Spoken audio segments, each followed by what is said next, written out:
Doom's multiplayer requires a very specific set of attitudes and skills if you're going to do well. If you try and play it the way you play most other multiplayer shooters, you're going to die. A lot. So with that in mind, you're going to want a pretty detailed crash course before you head into the open beta this weekend and the full multiplayer beyond that. So here are our 7 essential tips for conquering Doom's multiplayer. Keep moving. This is the most important thing to know in Doom. If you're moving, you're dangerous. You're also as safe as you're ever realistically going to be. Making rapid, unpredictable lateral shifts is defensively far more important than moving backward or forward. A lot of Doom's weapons can do good damage at range, so you want to stop anyone getting a straight line on you. Avoid direct frontal attacks and keep mixing up your position in any duel. Running away makes you more of a threat. With no health regeneration, you'll have to drastically rethink your approach to close-range battles. There's no chance of ducking briefly around a corner in order to come back into the fight stronger. If you try to sustain any engagement in Doom for too long, you'll just come back dead. Most face-offs are fast bouts of strategic one-upmanship, not drawn-out fights of attrition.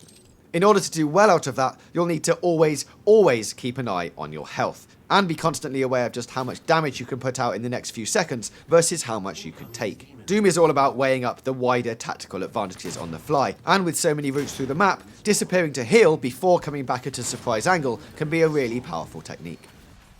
Know your weapon combinations. Doom has a lot of very cool, very interesting guns, but not only do you have to understand what each gun does, you need to think about exactly how it interacts with the others you might be carrying.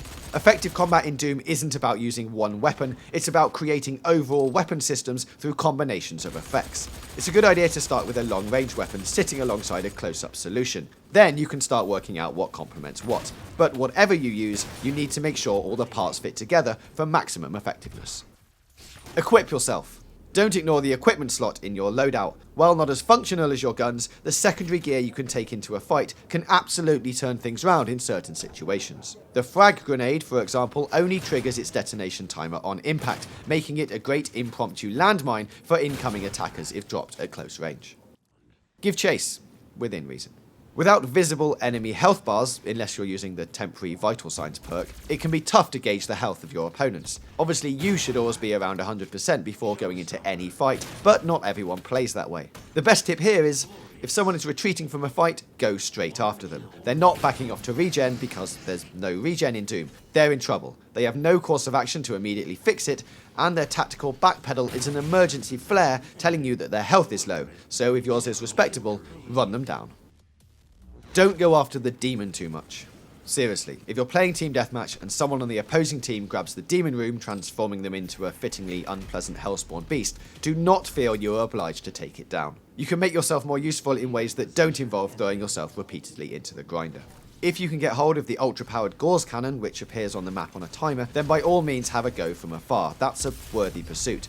But otherwise, you can do your team and your score a great service by staying the hell out of the way. By keeping your distance, you'll have an increased chance of picking off enemy players, as both teams inevitably clash around the demon.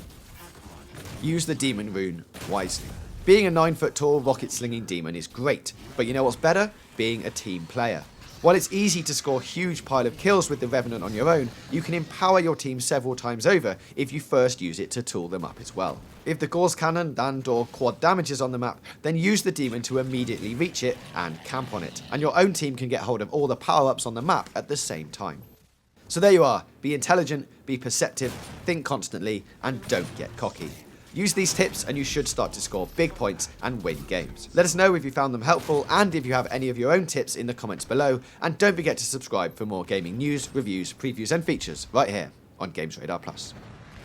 Losing zone. Gain the lead. Allied demon slain.